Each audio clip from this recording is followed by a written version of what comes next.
ভাবে ব্যবসা করতে যে 11 মাসের লাভটাই 1 মাস উঠায় নিব, এমন যাতে তাদের ভাবখানা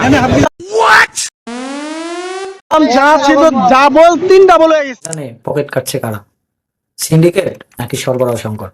নতুন সরকার ও রমজান, সিন্ডিকেট কি ভাঙবে? নিত্যপণ্যের দাম কেন বাড়ছে? আজ আমরা এই নিয়ে আলোচনা করব।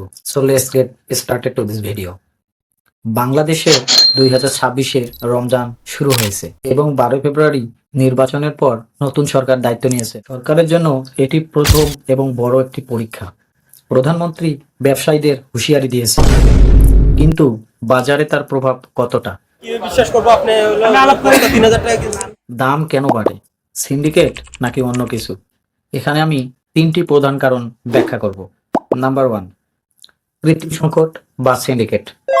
বড় বড় আমদানিকারক ও পাইকারি ব্যবসায়ীরা পণ্য মজুত করে, যখন সরবরাহ কমে যায় তখন দাম বেড়ে, আর একেই বলা হয় সিন্ডিকেট। নাম্বার 2, সরবরাহ শিকল বা সাপ্লাই চেন, চাঁদাবাজি। পণ্য যখন কার্গোতে করে বা ট্রাকে করে এক জেলা থেকে অন্য জেলায় নিয়ে যাওয়া হয়, তখন পথে পথে অনেক চাঁদাবাজি।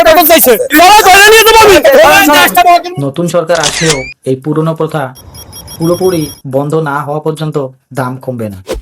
নাম্বার 3, আমদানি ও ডলার সংকট। 2026-এর শুরুতে ইনফ্লেশন বা মুদ্রাস্ফীতি ছিল 5.58%। ডলারের দাম বেশি হওয়ায় বিদেশ থেকে তেল, চিনি, ছোলা ও অন্যান্য পণ্য সামগ্রী আমদানিতে খরচ অনেক বেশি পড়তেছে। এখন আমরা জানবো সিন্ডিকেট কিভাবে কাজ করে। 5 থেকে 10 জন বড় ব্যবসায়ী যখন বাজারের সকল পণ্য নিয়ন্ত্রণ করে, নিজেদের মধ্যে আলোচনা করে পণ্যের দাম বাড়িয়ে দেয়। খুচরা বিক্রেতারাও বেশি দামে কিনে বলে ভোক্তাদেরও বেশি দামে কিনতে হয়।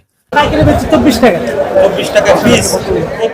আমরা সাধারণ জনগণ কিভাবে বাঁচবো? এর প্রতিকার কি? নাম্বার 1, ক্রয় অভ্যাস। ক্রয় অভ্যাস প্রতিটি ব্যক্তিকেই পরিবর্তন করতে হবে।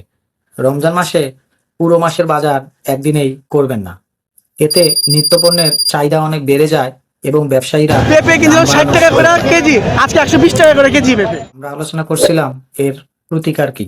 নাম্বার 2, কঠোর মনিটরিং। ভ্রাম্যমাণ আদালত ও ভোক্তা অধিকার সংরক্ষণ অধিদপ্তরকে প্রতিটি বাজারে সক্রিয় থাকতে হবে।